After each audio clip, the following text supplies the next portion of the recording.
taking it for granted. We almost feel like, hey, our only job here is to relax and recharge, and look at all these things. And this morning I was like, wow. And I just went, and I don't know what this thing is. No, that's a body scrub. You missed something. Okay, it's fine. A homemade I didn't know if it body was like scrub one of these Candace. putty things. That you're supposed No, to no, put. no. Okay, I didn't fine. think about that next time. And then there's this fancy thing. That's lavender soap, homemade lavender soap. Okay. Okay, but just everything, every detail, and it's incredible. And thank you. And there's the gratitude notebook, which we know what we will start with again.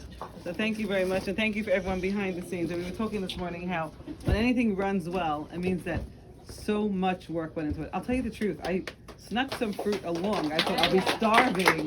And look what's going on here. You don't have to worry. It's unbelievable. I don't know. I'm not great with names. So you know No, we've everyone? got Lana, we've got Eden, we've got Dahlia, we had Annie, we had Lucy doing our sushi, we've got there's no doing way all that the this things, could be there's pulled everything. off without. Really, and everybody just Right, and together. it's just incredible, and you don't even feel like anyone. You don't even know who's doing it. You don't feel like anyone is like, huh, I'm the one doing all the work around here. You don't feel that. It's just happening. So thank you, Joanne. It's your schus and your personality that just connects everyone and just makes everyone feel like they're your best friend. And I think you might have gotten another one. I'm happy. So thank you. If for it was inviting. worth all this hard Thank work. you for inviting. Okay, and everyone should go home and be able to continue from and take along with you. And we might be tired because not everyone slept so much, but then you just have to just go back to this place and all these beautiful things that we had. So actually, we will do some Torah learning now. Yay. And the next Yantiv that's coming up is Shavuos, and that's the day that we celebrate and rejoice the day that we got the Torah. Just as an aside, before we get into what I want to talk about, all the Torah says about Shavuos is that you count the Omer, then on the 50th day after that, you bring a karban from Shtei Halachem. It doesn't say a word about it's the day that you got the Torah. It just says that's the day with the harvest, that you bring the harvest, and there's a special karban that you bring. You bring a barley karban on the second day of Pesach, a sacrifice, and then by Shavuos you bring another one because that's the time that you harvest. And that sounds, doesn't say anything about what's really going on. The Klei Yakar there, it's one of the people that give an explanation, and Torah is amazing, as you all have learned that every word is, it says Shivim Panim, like the 70 ways of understanding, and they're all emes. It's unbelievable, but that's just a different thing. I got more time in the recent years to be able to actually learn, and I think, okay, I'm going to prepare one pasuk, and then it's like hours and hours and hours, because where does it stop? And then it goes on, and then there's more. But the Klei Yakar there says, why doesn't it say what we're celebrating on this holiday? And then he also says we have the same thing with a different holiday, Rosh Hashanah. Rosh Hashanah is the day that Hashem created the world, and every year there's a day of judgment. And look in the Psukim in the Torah that tells you how to celebrate Rosh Hashanah. It just says it's the day that you blow the shofar. It doesn't say what's really going on that day. And he says it's for the same reason. The reason the Torah doesn't tell you which day is the day you got the Torah, the day of celebrating the newness of the Torah, because every single day the Torah is supposed to be brand new to you. Every single day it's a hischachus. And he said, he compares it, he brings it going to a child nursing from the mother. Every time the child nurses, that brings more milk, and every day the milk tastes different, and it goes according to the level of the child. The more you learn, you keep on learning, and there's more and more and more. It's nonstop. So yes, every single day. You didn't just get the Torah that day, it's every single day that we get the Torah. And he said the same thing with Rosh Hashanah, that it doesn't say that's the day of judgment, because the person will say, oh, okay, I have that day over there, okay, I'll just pile on the Averis and not worry. When I get to that day, I'll worry. Every single day you have to feel like today is the day of being judged. So that I just found such a fascinating comparison. And then every time there's a sacrifice, you bring along something called menachos, which I don't know anything about it, but it's flour and water. Most of the time it's matzah. They have to make sure it stays into matzah. The only time it has to be chametz is on Shavuos. Now we know that the Yetzer Hara is compared to sourdough. It's the thing that makes, you have to get rid of the Yetzer Hara, you have to get rid of the sourdough. Why do you have to bring a chametz karban dafka on Shavuos? That's because we need the Torah. If someone has the Yetzer Hara, what helps you fight the Yetzer Hara is following the Torah. And that's why on the day that we got the Torah is the day that we bring the karban that is chametz to symbolize you got the Torah, you have a Yetzer Hara because you're human. What's going to help you fight it? Baresi Torah. Baresi Yetzer Hara, Baresi Torah Tablin. I prepared the antidote for you already. You're having an issue, look in the Torah, and you'll figure out, and that's what's going to help you overcome it. That's just as a little intro. So now, the Torah we know was given as our guideline, how to live, and we have all the mitzvahs in the Torah. But if you actually look at the Torah, we don't get the Torah till a quarter of the way through. Till Parshas Yisro do we actually get the commandments. what's going on till then. There are 3 mitzvahs till we come to the Parshas Bo. What are the 3 mitzvahs that we have? In Noach we have the mitzvah of Pruruvu, the mitzvah to have children. In Lech Lecha there's the mitzvah of Bris Milah. And in Vayishlach there's the mitzvah of not to eat the Gid HaNasha, not to eat a certain sign who has to be removed from the animal. That's all there is till we actually get to the time that Moshe goes up to Shemayim and brings down the Torah. So Reb Avram, the brother of the Vilna Gaon, he writes in a sefer called Malos HaTorah. He said it can't be that the Torah was just written in order to teach us the 613 commandments, and the rest is just extra words, like nice introduction and background. It cannot be, because we know that every single word of the Torah teaches us something. It says that Rabbi Akiva was able to look at the crown on each letter and learn things from that. There's nothing extra. And the Chachamim will talk, why does it say it here? Why does it say it there? There's nothing that happens to be there. So it must have been written for a reason. There's nothing extra in the Torah. The Torah is compared to a tree. It's like a tree of life. You hold on to it. A tree has a trunk. A tree has branches. A tree has leaves. A tree has seeds. A tree has fruit with the seeds that have potential for growth. That's what the Torah is. And every single word of Torah is tremendous. So what is it about? So we're going to look in the Chafetz Chaim wrote a whole sefer on Avas Chesed, on loving kindness, and he also brings in his introduction to the sefer that a medrash, Darash Rabbi Simlai. Rabbi Simlai said, let's see what the Torah is trying to do to us. You look, when you want to see what a book is about, you look at the beginning of the book, you look at the end of the book, and then you read the middle. What happens at the beginning? So Darash Rabbi Simlai, he says, if you look at the Torah starts, one of the first things in the Torah is a good deed that HaKadosh Baruch Hu did. What did he do? He made clothing and bereshis for Adam and Chava. Hashem made them clothing. And at the end of the Torah also ends with Milas Chasadim, when HaKadosh Baruch Hu buries Moshe Rabbeinu. The mitzvah of clothing someone and the mitzvah of burial. So you see the importance. The Torah is saying, what's the essence of the Torah? What do you want you to become? We want you to become this tremendous Baal Chesed. How is it going to happen? Obviously with all the mitzvahs in the middle, which reminds you of when that person came to Shammai and said, convert me on one leg. Teach me everything I have to know on one leg. And Shammai said, get out of here. And then he went to Hillel, and Hillel said, I could teach you. This is one, just remember this. Whatever you don't want to do unto others, that you wouldn't want someone to do to you, don't do to someone else. And everything else is basically an explanation of that. So you see the root of the Torah is what they want us to become, what the Torah is teaching us, what the Torah is implying, that the Torah is teaching, not implying, that the main thing is chesed, and that's why the Chafetz Chaim says, that's why I'm going to teach you about the halachas of chesed, and he says, we're going to answer, going back to that first question, we can't be that everything that was written in the Torah, anything is superfluous. So the Chafetz Chaim goes through in the Hakdama of, guess what, every part of the other, till we got to the mitzvos, is all teaching us different chasadim. And he says, for example, in Bereshis, Hashem created Chava and then brought her to Adam. There was a wedding, Hashem set up canopies, Hashem braided Chava's hair, Hashem made her beautiful. The mitzvah of Hachnasas Kala, going to join in someone's simcha. We see that in that parsha.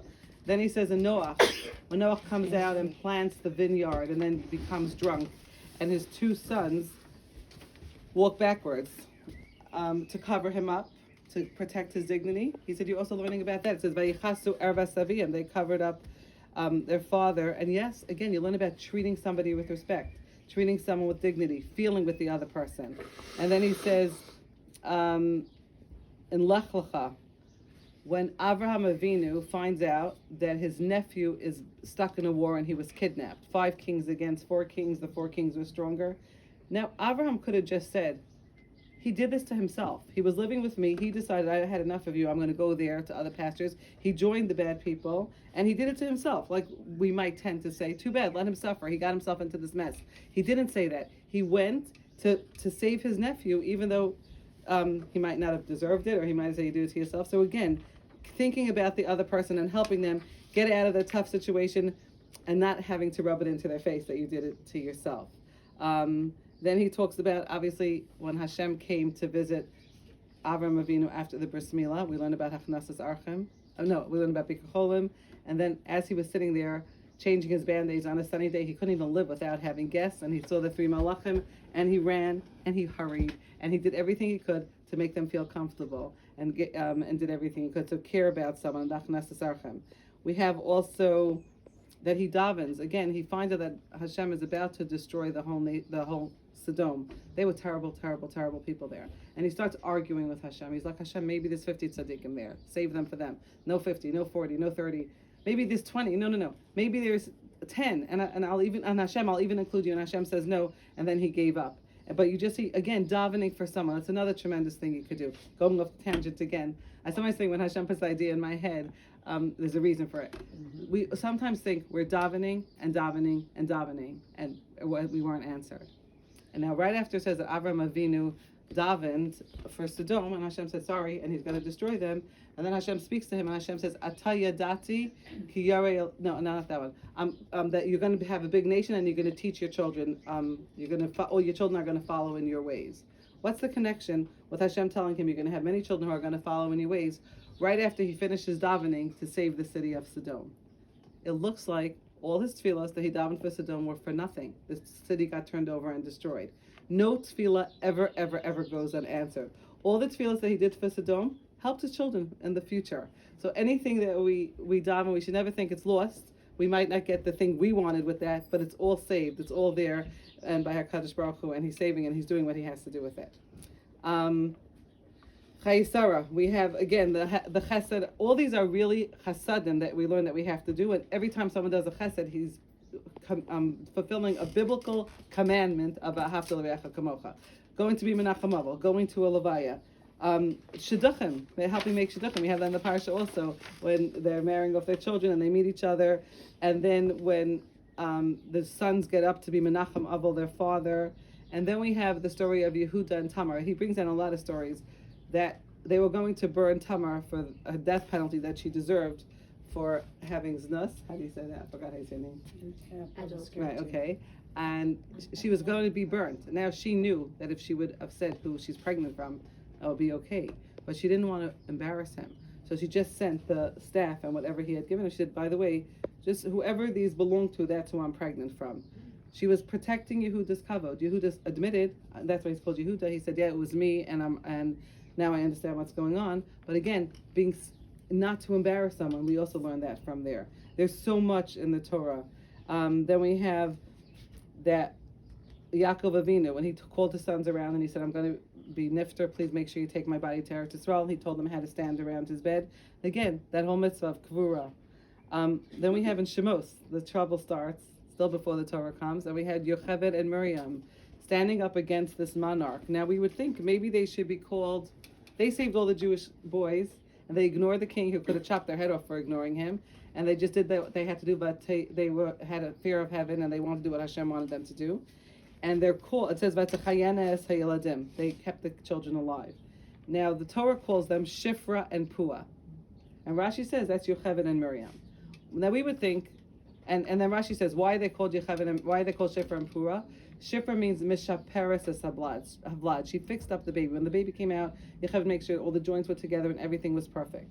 Miriam, Pua means Poa. Could she coo the baby? She calmed the baby. She soothed the baby. And that's why the Torah gives them the names.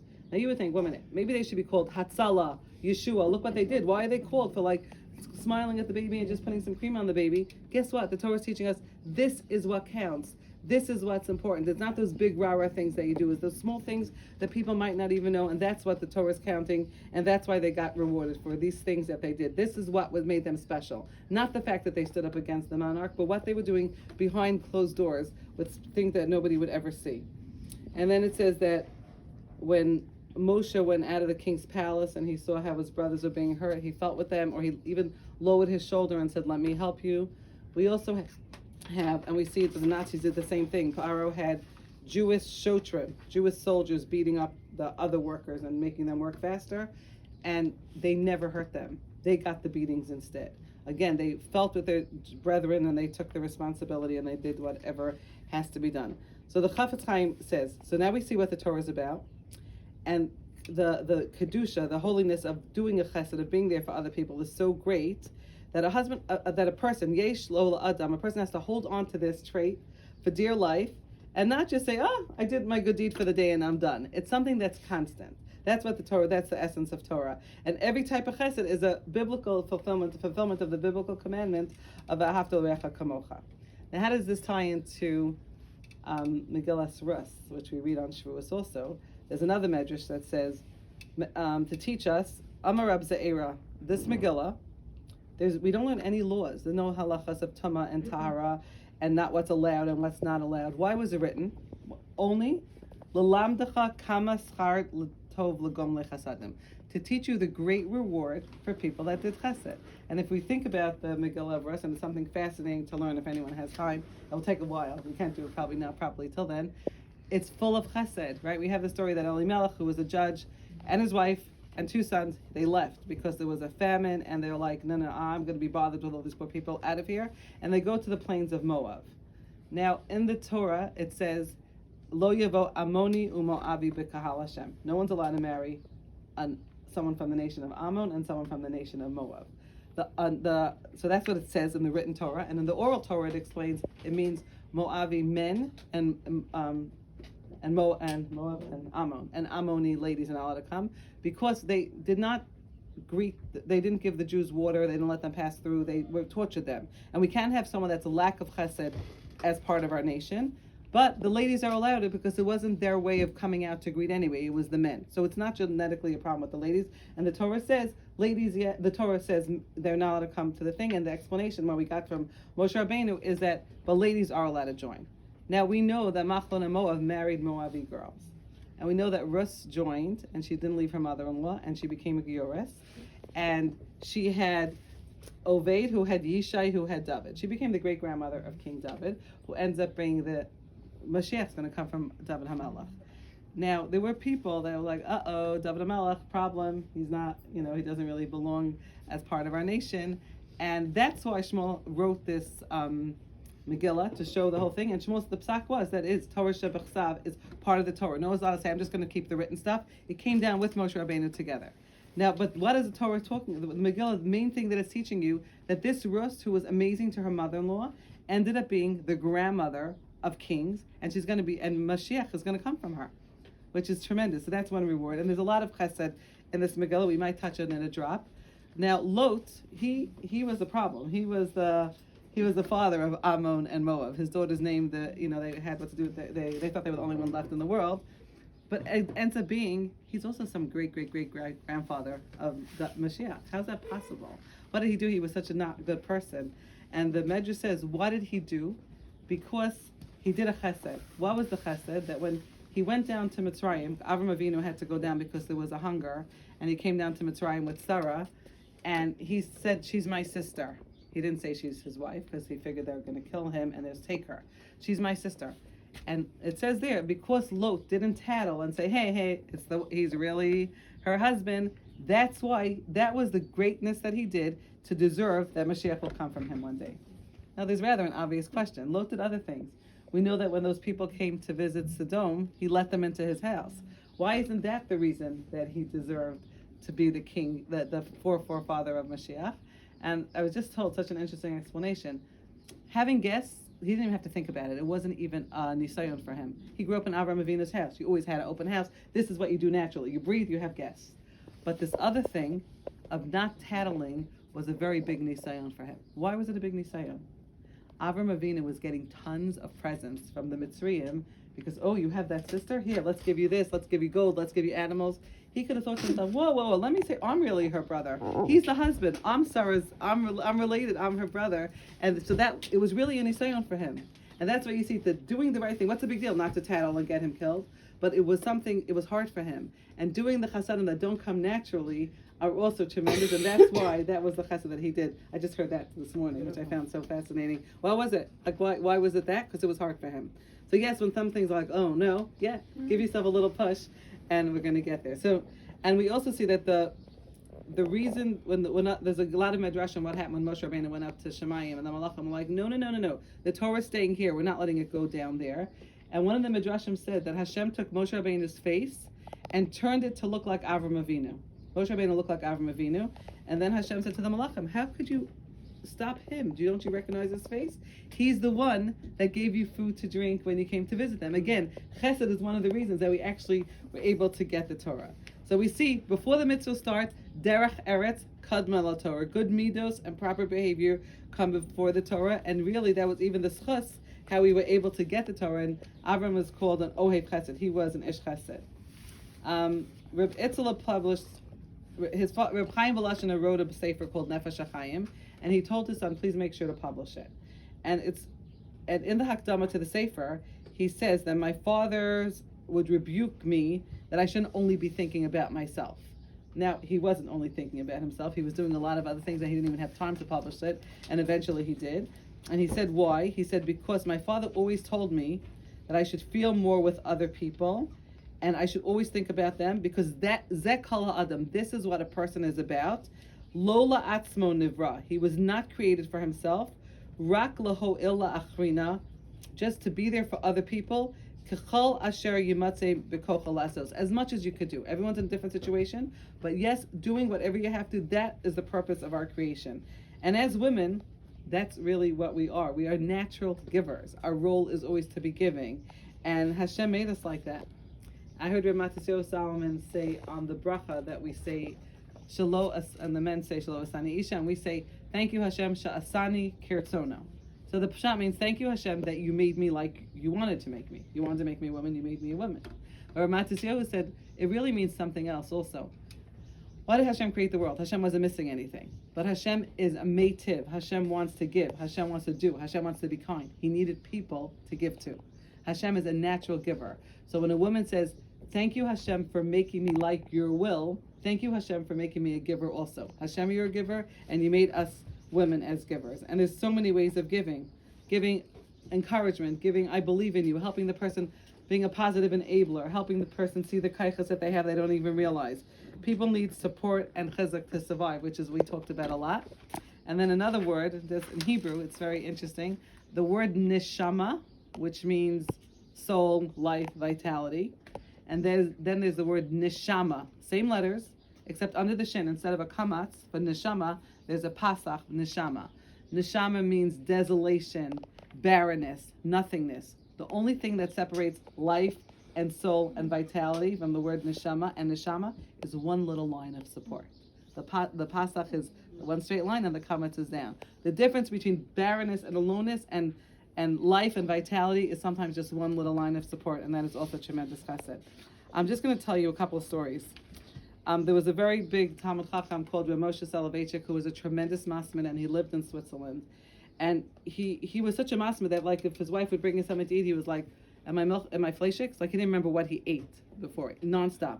And one time someone apologized to him, I'm so sorry for bothering you and taking so much of your time. He said, what's the point of having time if it's not for helping other people? Okay, that's someone that understood. And there's a story about a grieving widow that went through a lot, and she said there wasn't a single person in Zurich who was interested in hearing my suffering as much as him. There was one exception. She was saying, I once spoke to him for 9 hours in a row, and he listened to everything I said intently the whole time. He only stood up once in the course of our conversation when he went to the window to cry. Just listening and being there for other people. We're going to go back to one thing in the Megillah. Also, I heard from Reb Chanuch's father, Reb Chanuch Ernst's father wrote in a sefer, all the chesed that went on in the Megillah. Rus with her mother-in-law who came back, and everyone said, hey, is that Naomi? She said, don't call me Naomi, call me Mara. I lost everything. They came in barefoot. They were poverty-stricken. They came in the harvest times. And Rus said to the mother, don't worry, I'm going to go to the fields and I'm going to try to get something. And as we see the chesed in the Torah, there's halacha, but leket shekhapeya, when someone's harvesting his fields, if he gets to take something from the corner, he's supposed to leave it. If he drops less than a certain amount, he's supposed to leave it. And the poor people would come and be able to take what they want. So she goes out to the field, and we know the whole story, or we don't know the whole story, but you'll read it. And Boaz asks, who's that girl? And he finds out she's the young lady who's doing tremendous kindness with her mother-in-law. And he said, don't hang out with the guys. You could drink water from here. And he gives her a whole bundle of wheat to take. Don't go to other fields, just stay in my field. And he told his young men, drop extra when she's around so she'll be able to pick up without being embarrassed. And then she goes back to her mother-in-law, and that night with a whole bunch of things, and she says, well, where'd you get this from? Like, who? So she says, Ha'ish asher asisi imo hayom Boaz. The man that I did the kindness with is Boaz. Now it should have said, the person that did the kindness with me is Boaz. So Rabbi Aaron Troy says, you know what he's showing? You know what you learn? And we all know this. It says, more than the person gains from more than the poor person gains from the money the rich person gives him. The rich person gains from giving it to him. Boaz, the person I did chesed with today, was Boaz. Boaz really made her feel that she's doing him the biggest favor. Please stay here. And that's even the way of doing the chesed. How you do it is tremendous.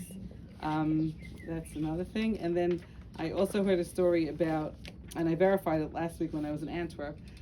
Rabbi Schiff is a rabbi in Antwerp, and he once said over the story about his parents that his father was a Holocaust survivor and had come to Israel, a survivor without anything, without family, couldn't afford anything, and he was suggested a shidduch. His mother, who was an Israeli young lady, and she was a seamstress, and in order to go on the date, his friends lent him a hat and a suit and shoes and everything, and then they got engaged and they got married and had a beautiful family. And he said that every Pesach, when everyone would talk about the miracles that happened to them personally, his father would say, "Look how blessed I am. I was this war orphan, and I came to Eretz Yisrael, and I had nothing, and I met mommy, and look at the family we raised." And then he said, this one gave me a hand, and this one, and he would always talk about, and that one friend, I'll never forget, he came over to me with money, and he says, "I know you can't afford buying your kala any jewelry. Keep this money, don't ever think about it." And I was able to buy mommy jewelry, and the mother would sit there beaming, and he would just go through it thanking Hashem.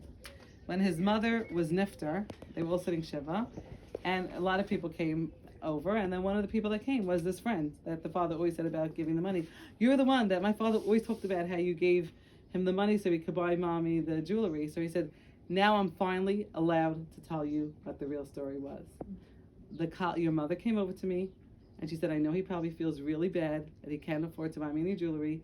Give him this money, and he should never know, as long as I am alive, that it came from me." Wow. So every single year she would stand there as she was saying the story, the loyalty and the giving, and that's beautiful. So we should internalize this message and appreciate and realize how blessed we are to have the Torah, and how blessed we are to be able to be givers in whatever capacity it is.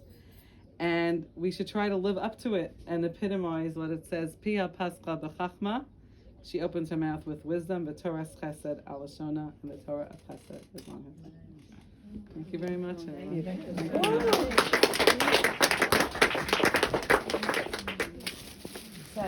there's really no better way to have finished. And I think that one of the things that we as women don't like hearing is that it's really your responsibility. We don't like to sort of be given the responsibility. It's like, yeah, why can't we share it? Why can't they take the other part? Can't anybody else have that responsibility? And I really think that, I think that is really something that really can just open us all up to just saying, thank you Hashem for giving us the blessing of being able to be responsible, and that we should just all daven to be able to use our internal wisdom and internal bina, the extra perception, and just go with that feeling of just knowing that whatever we can do as a chesed should really just be with love of the chesed, of doing it, and appreciation that we can do that. And Emetz Hashem, that will be part of bringing Mashiach and our tambourines. And I am going to say that for anybody who didn't want to sit with other people and paint your tambourine, I can't offer you to give you my paint box. But I can say to you that whoever didn't do a tambourine and you'd like to take one and do one in your own home space, you're welcome to. So you'll do that. You'll also do us a big chesed by eating lunch, helping us, just whatever you can do to just help little bits to get into black bin bags would be very much appreciated. If there's anybody who has spaces in their car, please just tell me if you haven't decided to stay in Kent. And if anybody asks about the people that have decided to stay in Kent and they say, where are they? I'm just going to have to shrug my shoulders and I say, oh, sorry. I was just saying for anybody who is going back and has space in their car, Edgware, Golders Green, Yerushalayim, whichever way you want to go. Gateshead, Manchester. Gateshead, Manchester. Anybody wants to live to Gateshead or Manchester, you're welcome. Okay. And if anybody, some people have opted for remaining in the Kent area, and if anybody asks me where you are, I won't tell anybody, so just enjoy it. And we have provided very nice boxes to pack yourselves up some salad if you want to take it with you, and just please God, we look forward to putting in all the work and effort together. We've already told them bread. She's saying something. Okay, all rubbish. Not only your bed linen in the bathroom and the bathtub, but if there is any rubbish in your bin, which is in a bag, would you kindly just bring them back and put them into the big black bin in the kitchen on your way? And if there's anything else that we can do, and I just wanted to say that Baruch Hashem, we've already had one Chevrasa set up learning that have set up theirs from here, and we hope for more to happen, and I hope to be able to corner my new friend and convince her to come and share some more Torah with us, which would be wonderful, and watch the space for our day spiritual spa with Rebbetzin Silver. I guess now we've got to make it happen. So thank you all for being here, and thank you for joining us. Thank you. And thank you to Rabbi Zimmerman for flying from here to there, and he gets home, lands, and then his wife's gone. His wife's gone. He told me. Oh, he's the one that pushed me to come. Good. So we have I to do this. thank We're coming Rabbi home so late. He's like, yeah, you could do it. There we go. Okay, thank you. Enjoy your meal. Something. Okay. I would love to share something. To those who I didn't introduce myself to, I'm Razy Lewin from Gateshead. And I didn't think I knew anyone here before I came. But I just want to share one thing that I just feel so much resonated over these past few days. I'm a life coach, so I work with a lot of different people. And I was working with a girl last week, had a hard time expressing herself and expressing what she wanted to say. She has a condition that makes her look very different to other people, so she feels that everywhere she goes, she's different. And one of the pieces, I can't talk louder. And one of the questions we did was, if you could leave a message in a time capsule for people in the future, what would you write? And I told her, don't think so much. It's for people in a long, long time. No one you know, nobody who you can see. Just write what you think to yourself. So she wrote something. And then afterwards, I said, could you share it with me? Or is it just, she said, I'll share it with you. And she had written there that in years to come, the world will look different. People will build in a different way. Technology will have changed. Culture will have changed. But the way that I feel inside me, you'll feel in the same way. Because humanity will not have changed. My feeling of loneliness, my feelings of sad, my feeling of accomplishment, whatever it is, my feelings will be the same now and then. And I think it was just her way of expressing that as humanity, we sometimes look so different or come from such different cultures or just come from different upbringings, different understandings, but inside of us, the humanity of us or the stresses of life or whatever is the same. And when we connect just as humans, one human to another, one woman to another, one hardworking person to another, there's a very deep connection. And when I came here, I felt like that was this way. There's so many different people here and people, different age groups and different stages of life. And everyone just came to recharge, to rejuvenate. So thank you. Thank you, everybody, for sharing yourself and just sharing your true self and leaving all the rest aside. I'm sorry, I have to do the last and the after. And this is, I think I would just always naturally forget this because I don't like fundraising. However, this is it. In Ein Kemach, Ein Torah, okay? So in a couple of weeks from now, if anybody's up for abseiling and would like to raise some money for seed, on the 4th of June, we are doing abseiling, but there is a financial element to it. So if you don't want to do that, get somebody else to. I don't mean the fundraising, the abseiling. I don't mean the fundraising. I mean the abseiling. You've got to get help us. As Rabbi Grunfeld said, and I'll send you the video clip out to watch Rabbi Grunfeld at the top of whatever the building's called that we are abseiling to. It's either you or him. So we're going to try and help Rabbi Grunfeld not to have to do the abseil. And then on the 11th, we have another charity. If anybody is up for helping us to raise funds to continue all the amazing stuff that Seed does from very beginning and all the way through. We'd love any ambassadors, and otherwise we just will ask you all to please share the pages. So thank you, and thank you Rabbi Grunfeld, always. Thank you Rabbi Herman and all the team, always.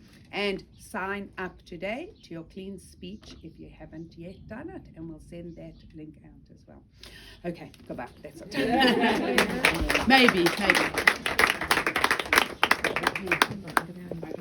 Okay. I think we just have to actually thank Joanne, who actually does everything with such panache and with such style and with a smile on her face. And you talk about women not wanting to take responsibility, but she is a person who is just not afraid to. She takes everything on her shoulders, and it's not her shoulders she's doing it. It's like she's doing it with love, with two big hands coming towards you, as if it's her greatest pleasure in the world. It can be 1 o'clock, 2 o'clock, 3 o'clock. You can call in the morning. Well, text, and she just makes everything. And then there are some people that when they do this stuff, it kind of makes you feel a little bit, oh my goodness, I could never kind of, and we know we can't really match up to that, but she does it with such love, and she just encourages us all to be a better version of ourselves. And, you know, it's a real blessing to have her in our lives, I think, really. And